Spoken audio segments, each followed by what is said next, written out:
Hello, नमस्कार साथियों। My dear students, आज अपन बात करेंगे 12th के होने वाले कृषि विज्ञान के पेपर के बारे में। किस तरीके का इस बार पेपर होगा और कितने समय का होगा, कितने नंबर के आएंगे और किस तरीके से आपका रहेगा पेपर। तो ये सारे जो डाउट्स हैं आपके क्लियर हो जाएंगे। चलिए अपन बात करते हैं एग्रीकल्चर के पेपर की।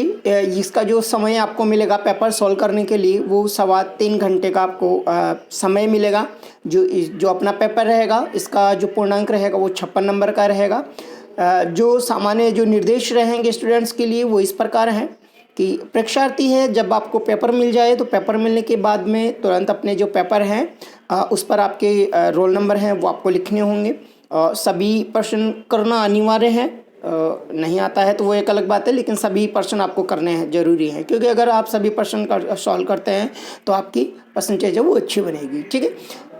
इसके अलावा प्रत्येक प्रश्न का जो उत्तर है वो दी गई जो आपको उत्तर पुस्तिका दी जाएगी उसके अंदर आपको लिखने होंगे और प्रत्येक प्रश्न के अंदर अलग अलग खंड रहेंगे तो उन सभी खंडों का एक साथ उत्तर आपको देना होगा। जैसे कि फर्स्ट क्वेश्चन में 10 ऑब्जेक्टिव क्वेश्चंस आएंगे, तो ऐसा नहीं कि एक पेज पर आपने कर दिया 5 क्वेश्चन और 5 क्वेश्चन आप किसी दूसरी जगह कर रहे हो, ऐसा नहीं होगा। आपको एक साथ में एक ही जगह पर सारों का आंसर क्लियर करना होगा। ठीक है। इसके बाद में चलिए नेक्स्ट अपन बात करते हैं। प्रश्न पत्र हैं वो अंग्रेजी और हिंदी दोनों में आएगा, लेकिन हिंदी में अगर किसी प्रकार की त्रुटि मानी जाती है तो उसको हिंदी जो भाषा के जो प्रश्न हैं उसी को अपन सही मानेंगे, यानी कि जो हिंदी में लिखा हुआ है उसी को आप सही मान रहे हैं यहाँ पर। ठीक है। तो आप कंफ्यूज ना हो, अच्छे से आप हिंदी को भी आप पढ़ें और इंग्लिश भी आई थिंक आपको समझ में आती होगी, तो थोड़ा सा हिंदी इंग्लिश भी आप पढ़ सकते हैं। जिस क्वेश्चन में आप हिंदी में समझ में नहीं आ रहा है तो आप उसको इंग्लिश में आप पढ़ सकते हैं।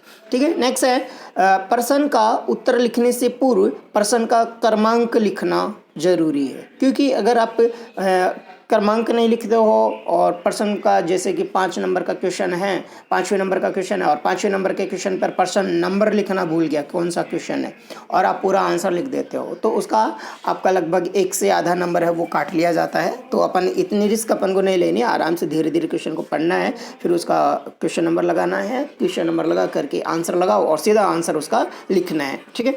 नेक्स्ट है प्रश्न का उत्तर लिखने से पूर्व प्रश्न का क्रमांक अवश्य लिखिए, ये हो गया अपना। नेक्स्ट है प्रश्नों का जो अंक भार है वो किस प्रकार से रहेगा। ठीक है। इस प्रकार से जो अपना जो क्वेश्चन पेपर रहेगा वो टोटल 5 खंडों में रहेगा, ABCDE खंड में रहेगा। प्रश्नों की संख्या की अगर अपन बात करें तो जो पहला क्वेश्चन है इसमें 1 to 10 रोमन संख्या में लिखा हुआ है, 1 से 10 यानी कि 10 क्वेश्चन रहेंगे। पहले क्वेश्चन में 10 के आंसर अपन को करना है।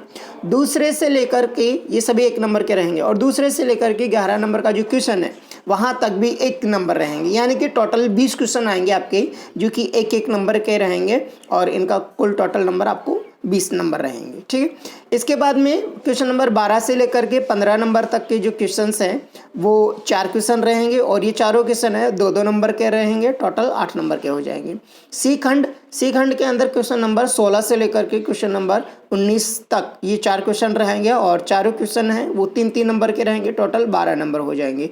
डी खंड की अगर अपन बात करें तो डी खंड में क्वेश्चन नंबर 20 से लेकर के क्वेश्चन नंबर 21 तक ये सभी दो क्वेश्चन है, इसमें 2 क्वेश्चन रहेंगे और 2 क्वेश्चन है दोनों 4-4 नंबर के रहेंगे, टोटल 8 नंबर हो जाएगा। और 23 ये भी 2 क्वेश्चन रहेंगे और 22 और 23 नंबर का, और इस प्रश्न में भी क्या होगा आपका 4 अंक के रहेंगे। लेकिन इनके अंदर आपको प्रत्येक में इसमें भी आपको क्या मिलेगा, एक अलग से क्वेश्चंस मिलेंगे, मतलब अथवा में क्वेश्चंस आएंगे तो अथवा में रहेंगे। आप जो इच्छा आपकी वो आप करिएगा, यानी कि 2 क्वेश्चन है लेकिन पेपर में आपको 4 क्वेश्चन मिलेंगे, उनमें से आपकी इच्छा हो जो आप कर सकते हैं, ये भी 8 नंबर के हो जाएंगे। इस प्रकार से टोटल करके आपका जो अंक भार बनेगा वो 56 नंबर का हो जाएगा। बाकी जो है 30 नंबर का आपका रहेगा क्या नाम से अपना प्रैक्टिकल और 14 नंबर के आपके रहेंगे पूर्णांक, मतलब शतरंक जो है वो रहेंगे। ठीक है। इसके बाद चलिएगा अपन सॉल्व करते हैं क्वेश्चन नंबर 1 से किस तरीके से इस बार जो है आपका क्वेश्चंस रहेगा। ए सेक्शन की अगर अपन बात करते हैं, यानी कि फर्स्ट क्वेश्चन में है नीचे दिए गए बहुचयनात्मक प्रश्नों के उत्तर पुस्तिका में लिखना है। जैसे कि अपना फर्स्ट रह गया, तो फर्स्ट का आप डायरेक्टली वहाँ पर क्वेश्चन नंबर लगाइएगा, प्रश्न नंबर एक में आप फर्स्ट वहाँ पर आप लिख दीजिएगा। फर्स्ट लिख करके आपको लिख देना है डायरेक्टली उसका आंसर। जैसे कि निम्न में से किस सिंचाई विधि में रास्ते में जलहरास नहीं होता है, यानी कि जो चैनल है, मेन इरिगेशन चैनल है, वहाँ से आपका जो खेत तक है, पौधे की जो फसल तक है, वहाँ पर पानी को पहुँचाने में किस विधि के द्वारा पानी अगर अपन पहुंचा रहे हैं, सिंचाई अपन कर रहे हैं, तो उसमें पानी है बीच में रास्ते में, हरास नहीं होता है, या फिर खेत में पानी का जो हानि है वो नहीं होती है। बूंद बूंद सिंचाई विधि है, इस विधि में क्या होता है कि डायरेक्टली पानी है पौधे की जड़ के पास जाता है, अर्थात बहुत कम मात्रा में पानी का हरास कहीं पे होता ही नहीं है, पानी का बहुत कम हरास इसमें होता है। दूसरी बौछारी विधि, बौछारी विधि में अपन क्या करते हैं, अपने खेत पर पाइपलाइन फैला देते हैं और फव्वारे उसमें लगाते हैं, तो ये स्प्रिंकलर सिस्टम हो जाता है। तो इन स्प्रिंकलर सिस्टम में क्या होता है कि जो पानी की जो फव्वारे के जो पाइप है, तो उस पाइप पर क्या हो जाता है, पानी से ऊपर से पानी मतलब पेपर से लगाते हैं, तो उसमें क्या हो जाता है कि पानी पाइप से रिस करके थोड़ा पानी है वो निकलता है, तो पानी का हरास इसमें भी होता है। कूड़ विधि है, कूड़ विधि में अपन बात करते हैं मतलब खेत में जो अपन ने उम्रे बनाए हैं, उम्रा राजस्थानी भाषा में अपन बोलते हैं, और जो कूड़ है उस कूड़ में अपन सिंचाई देती है, तो कूड़ में धीरे धीरे ढलान की ओर पानी आगे बढ़ता जाता है, तो जितनी ज़्यादा समय आगे बढ़ने में टाइम लगाएगा, तो पानी है वो नीचे नीचे धीरे धीरे ज़मीन में भी रिसता जाता है, अर्थात इसमें भी पानी की जो सिंचाई है वो हानि, जल हरास की हानि होगी।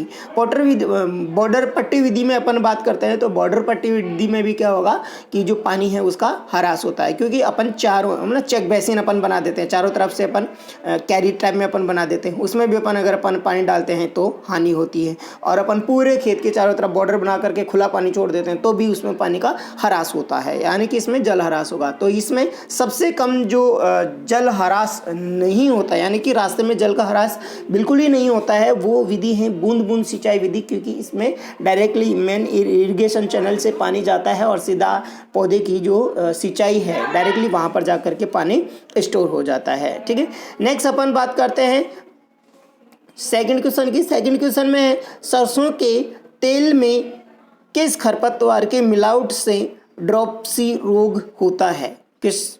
ऑप्शन ए अमरबेल, ऑप्शन बी मोथा, ऑप्शन सी प्याजी और ऑप्शन डी सत्यानाशी। अर्थात कौन सी खरपतवार है जिसका सरसों के साथ में मिलकर, अगर माना कि सरसों के बीज के साथ में इनमें से किसी भी एक खरपतवार के बीज का तेल उसके साथ में निकल जाता है, तो यहाँ पर उस तेल को यूज करने पर मनुष्यों में ड्रॉपसी नामक बीमारी हो जाती है, तो अपन क्या करेंगे, उसका अपन यूज नहीं करते हैं। ठीक है, तो यानी में से कौन सा आंसर रहेगा? इसमें से सत्यानाशी आंसर रहेगा, यानी कि सत्यानाशी का अगर अपन यूज करते हैं, सत्यानाशी का जो तेल है उस तेल के अंदर मिलावट हो जाती है, तेल की मिलावट होने की वजह से उसमें क्या हो जाएगा, ड्रॉपसी नामक बीमारी का हो जाना। यानी कि सत्यानाशी के साथ में अगर तेल मिल जाता है, सत्यानाशी के बीजों का तेल अगर सरसों के तेल के साथ मिल जाता है, तो इसमें ड्रॉपसी नामक बीमारी हो जाती है। ठीक है, देन आप क्या करेंगे, यहाँ पर आप उसमें आप नहीं मिलाएंगे, यानी कि इसके साथ की जो सरसों है उसका आप ध्यान रखेंगे, चलेगा। नेक्स्ट थर्ड क्वेश्चन की अगर अपन बात करते हैं, तो थर्ड क्वेश्चन में है मृदा में नत्रजन स्थिरीकरण में सहायक फसल हैं। कौन सी फसल हैं जो मृदा में नाइट्रोजन का स्थिरीकरण करती है, वायुमंडलीय नाइट्रोजन का स्थिरीकरण करते हैं? ऑप्शन ए गेहूँ, ऑप्शन बी उड़द, ऑप्शन सी मक्का और ऑप्शन डी गन्ना। अर्थात इसमें गन्ना है, मक्का है और एक अपना गेहूँ है, तो ये तीनों हैं अनाज वाली फसलें हैं, मतलब ग्रामीणी कुल की हैं, और जो उड़द हैं वो लेग्यूमिनेसी कुल की अर्थात दाल वाली है। तो जितनी भी दाल वाली जो फसलें होती हैं वो क्या करती हैं, वायुमंडलीय नाइट्रोजन का स्थिरीकरण करके पौधों के अंदर जो मृदा में है नत्रजन का स्थिरीकरण करती है, अर्थात इसका आंसर क्या हो जाएगा, उड़द हो जाएगा। ठीक है, नेक्स्ट फोर्थ क्वेश्चन की अगर अपन बात करें, तो फोर्थ क्वेश्चन में क्या है, आलू का जो कंद है, जो ट्यूबर जो बनता है, वो किस पौधे यानी पौधे के किस भाग का रूपांतरण है? पौधे के किस भाग का रूपांतरण है, यानी कि जड़ का है, तना का है, शाख का है या फिर कलिका का है। ठीक है, तो यहाँ पर है जो आलू होता है वो मॉडिफाइड स्टेम होता है, यानी कि रूपांतरित तने का रूपांतरण वो होता है। चलेगा, नेक्स्ट अपन बात करते हैं क्वेश्चन नंबर 5 की। क्वेश्चन नंबर 5 की अगर अपन बात करें तो क्वेश्चन नंबर 5 में है शुष्क एवं गर्म जलवायु के लिए उपयुक्त फल हैं। कौन सा फल है जो शुष्क और गर्म जलवायु की खेती के लिए उसकी जो जलवायु है वो पर्याप्त होती है, यानी कि उसके अंदर उपयुक्त अच्छे तरीके से अपन उसकी खेती कर सकते हैं। ठीक है, तो इसमें पहला ऑप्शन है बेर, दूसरा ऑप्शन है आम, तीसरा ऑप्शन है अंगूर और चौथा ऑप्शन है सेब। सेब का तो बिल्कुल ही नहीं हो सकता, आम का भी नहीं होगा और अंगूर का भी नहीं होगा। बचा कौन सा? बेर। अर्थात बेर है ये, इसकी खेती है वो अपन आसानी से अपन कर सकते हैं। किसके अंदर? यानी कि जो शुष्क और जो गर्म जलवायु है इसके अंदर अपन बेर की खेती आसानी से अपन कर सकते हैं। ठीक है, नेक्स्ट है क्वेश्चन नंबर 6।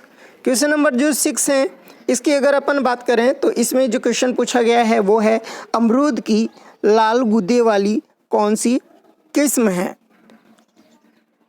यानी कि जो अमरूद हैं उसके अंदर जो गूदा निकलेगा वो लाल कलर का निकलेगा, तो वो कौन सी किस्म है? ऑप्शन ए सरदार। ठीक है, दूसरा ऑप्शन ललित, तीसरा ऑप्शन अर्का अमूल्या और चौथा क्वेश्चन है पंत प्रभात। तो इसमें से जो सरदार को अपन L49 भी बोलते हैं, लखनऊ 49 भी बोलते हैं। ठीक है, तो जो सरदार जो किस्म होती हैं वो क्या हो जाएगी अपनी, जो है लाल गुद्दे वाली किस्म हो जाएगी। इसका जो गुदा है वो है लाल कलर का, गुलाबी कलर का इसका गुद्दा निकलता है। ठीक है, नेक्स्ट क्वेश्चन नंबर की अपन बात करते हैं। नेक्स्ट क्वेश्चन नंबर 7 की। 7वां क्वेश्चन है आंवले में पुष्पन का समय है। आंवले में जो फूल आता है वो कब आता है?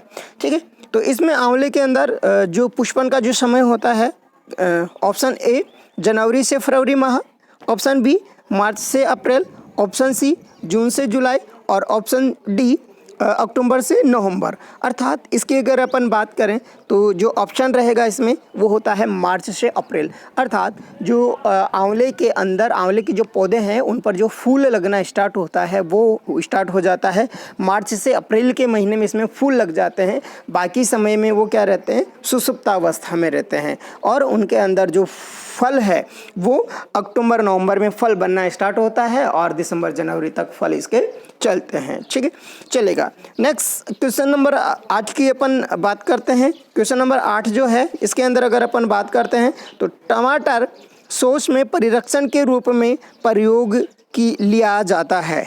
ऑप्शन ए नमक, option B sodium benzoate, option C चीनी, ऑप्शन डी पोटेशियम मेटाबाइसल्फाइड। इसमें से अगर अपन ऑप्शन ए और सी की अगर अपन बात करें तो ए और सी ये सभी जो चारों ऑप्शन है, वैसे तो चारों ऑप्शन ही टमाटर का सॉस का परिरक्षण के रूप में काम में लिया जा सकता है। ठीक है, सॉरी टमाटर के सॉस के लिए नहीं आएंगी ये जो इसमें जो परिरक्षण के लिए अपन काम में लेते हैं। पहले इसमें से थोड़ा सा मैं नॉर्मल बता देता हूँ कि जैसे चीनी और नमक हैं, इन दोनों को अपन अस्थायी विधि से यानी कि कम समय के लिए अगर अपन को परिरक्षण करना होता है फल सब्जियों का तो उसके लिए अपन काम में ले सकते हैं। बाकी जो व्यवसाय की विधियाँ हैं और स्थायी रूप से अपन ने काम में लेते हैं तो उसके लिए अपन सोडियम बेंजोएट और पोटेशियम मेटाबाइसल्फाइड है इसको अपन में यूज में अपन लेते हैं। ठीक है, तो यहाँ टमाटर के सॉस के परिरक्षण के लिए पूछा गया है तो टमाटर के सॉस के लिए सबसे बेस्ट है